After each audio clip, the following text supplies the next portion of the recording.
welcome to Hobtec Cars.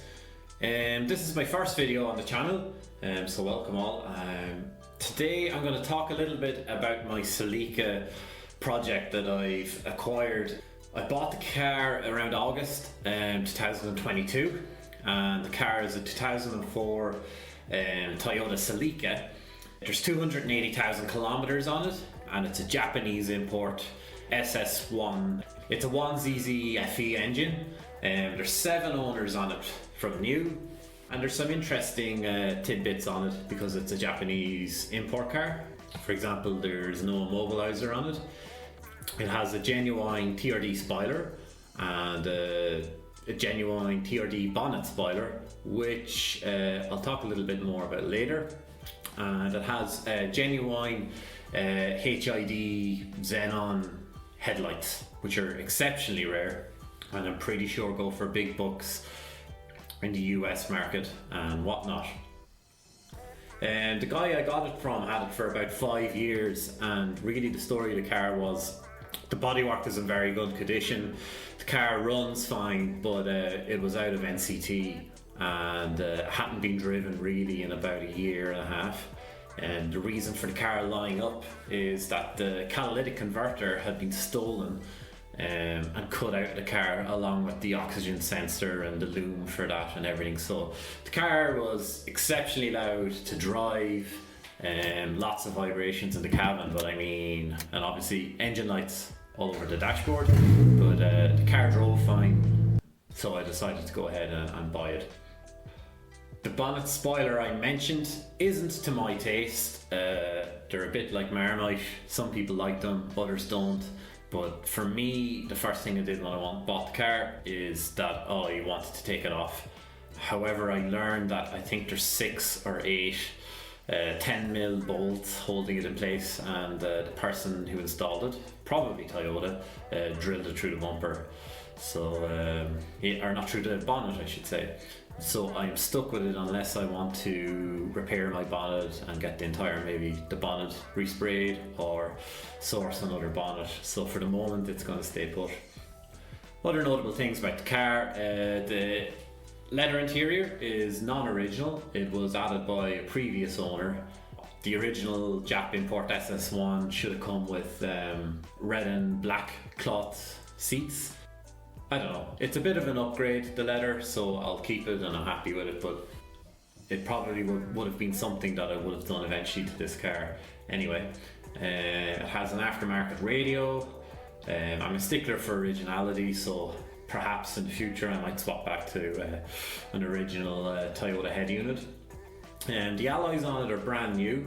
They're a brand, I think they're a Japanese brand called Leonis, and they're a nice 17-inch alloy. They're brand new, they're literally brand new, and the previous owner put them on the car. I'd be a bit more a fan of the nice OEM 5-spoke Celica alloy, the original ones that came on the car, but these are brand new wheels, so for the moment they're staying put. I suppose a few negatives about the car, apart from the catalytic converter being missing and the O2 oxygen sensor, etc. Being an SS1 Japanese import, I didn't get the pleasure of having rear brake discs at the back, so it's hub brakes at the rear, which is kind of hilarious. I think that Toyota would market a sports car in 2004 and put hub brakes on the back of it. I think even my old E11 Corolla 2001 had rear brake discs, so that's kind of hilarious. Down the road, it's something I could look into changing. I've done it on other cars before, but I think in terms of investment in this car, it could probably be better served in other places. Other thing, I guess, being an SS1, it has non-digital climate control, so it's just the old-fashioned buttons and dials. One thing I should mention as well, I'm open to correction on this, but I believe because this is a Japanese import 1ZZ FE engine, 1.8 petrol, it's 143 horsepower, which I believe is higher than the US DM, the EU DM and the UK market stock engines. From what I could read online, it looks like they came in at either 140 or 141 standard, as what I could see online and from the Toyota specs is that the JDM version is 143 horsepower. Again, open to correction. If you would like to drop anything in comments, do feel free so. One thing I should mention as well, the car did have working air conditioning, which is amazing after 19 years being on the roads and many owners under it, and yeah, that was a big plus. That's nice to have. It's one less thing I have to fix. So this is the point where I had bought the car and I was sitting in my driveway. The pictures I've shown here are essentially how the car looked when I bought it. I haven't touched anything on it. It's exactly how it came to me. So the first thing I did with the car, I did a major cleanup of it. As I mentioned earlier, the bodywork was fine. The interior was quite grubby while being in good condition. So I use Autoglym leather care and leather cleaner to really bring up like the door cards, the seats, and then also I use Autoglym vinyl care, I think, to bring up the kind of the dash and the steering wheel and just the whole console area in general.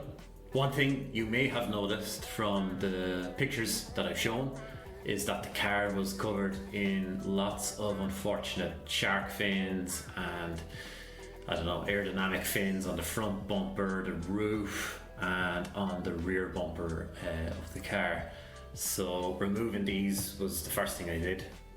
I did that just basically using a hairdryer to heat up the glue, and then just a little bit of petrol and I think some compound to remove all of the residue left behind. I removed all the decals on the car as well, from the rear of the car and from the front bonnet, and the window sticker as well. Carcompany.ie, apparently this is where this car was brought in or imported from Japan to Dublin. I've looked it up, it no longer exists, but if anyone knows anything about it, do let me know. I guess I did the basics. I get the car and oil changed. I did swap the gear knob with a really nice OEM original one, as the car would have come from factory. The original gear knob was very tatty and worn, and the gear gainer was a little bit worn as well, so I took that out and removed it. The car only came with one key, so that was a pain, so I got a second key cut. Obviously, the big thing with this car, there's no oxygen sensor, there's no catalytic converter. Basically, my good friend Owen, gave me a O2 sensor out of a JDM VVTLI Celica, which is interchangeable. So I was able to pop it into this particular car. So I wired it in. There's 4 wires basically, and there's a few wiring diagrams available online, but when I wired this into the car, the engine management light disappeared instantly, which was super.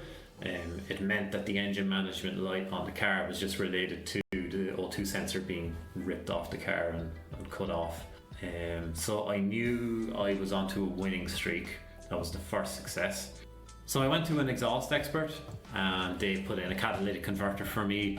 I could have gone with cheaper generic versions online. I know probably save myself a few £100, but this crowd I trust, and I knew that it would be up to the standard to pass NCT emissions. So the car now runs really quietly, which probably too quietly for a 2-door sports coupe, but I mean, it's perfect. No more rattling in the cabin, back popping, flames, anything like that. It's all back to factory standard. And while I was under the car, I did see something interesting. The car has Cobra springs, which are a nice surprise, because the car does have a very nice stance. So I suspected there might be something under there. It had 13mm Cobra springs. Pet hate of mine, the pollen filters or cabin filters on cars. No one ever changes them. I don't think this one was ever changed in its life. You can see the before and after. I mean, it's a night and day difference. I think it was only €7 or €8 at my local auto factories, but it made a huge difference. I mentioned earlier in the video that the HID headlights, the xenon headlights, are extremely rare and really valuable. I mean, when I bought the car, they were probably as worth as much as the car itself, but they were quite faded with, you know, UV degradation. So I purchased an Autoglym headlight restorer kit from Halfords, and it really did the job for me. It's quite daunting taking a sander to your car's headlights, but I mean, the difference was night and day. It was absolutely fantastic. The next thing I did was I repainted the calipers on the front of the car. If you can recall, the rear of the car is a hub. I hate painting hubs, but I mean, they've already been painted red a few years ago by the previous owner. Same with the calipers, so it's just better to touch them up. So I used Hammerite red metal paint. Hammerite I've always used on my cars for the brake discs and all the rest, and it'll last forever. It's amazing stuff. So they came out really nice and gives it a bit of a neaten up. I still have to do the rear hubs, as I mentioned, and what's blocking me there is that I can't get the rear wheels off the car. They're stuck. They've never been, I'd say they haven't been off the car in maybe 6 years or something like that, I would guess. I need to bring it to my local tyre guy, and he'll attack it with his better tools or upgraded tools. Thankfully, I gave a full inspection of the car, and it was a risk, but there's no rust. There's absolutely no spots of rust on this car at all, in like under the sills or anything like that. The subframe is perfect, but there was some small surface rust bits in the boot.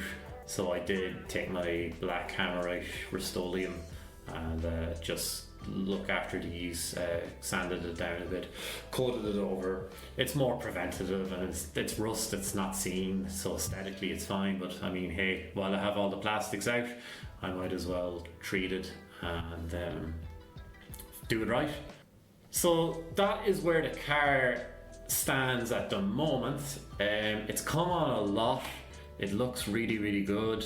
The bodywork is probably 9 out of 10 on this car, and has the potential to be 10 out of 10 really. The pictures do the car justice. I mean, it shows what it's like in the real world. Next things for this car really are to submit it into the NCT. I want to really focus then on the paint of the car. I want to like do a clay bar of the car, remove any tar contaminants from the paintwork, T-cut the car and wax it and just polish it, and bring back some of the plastics.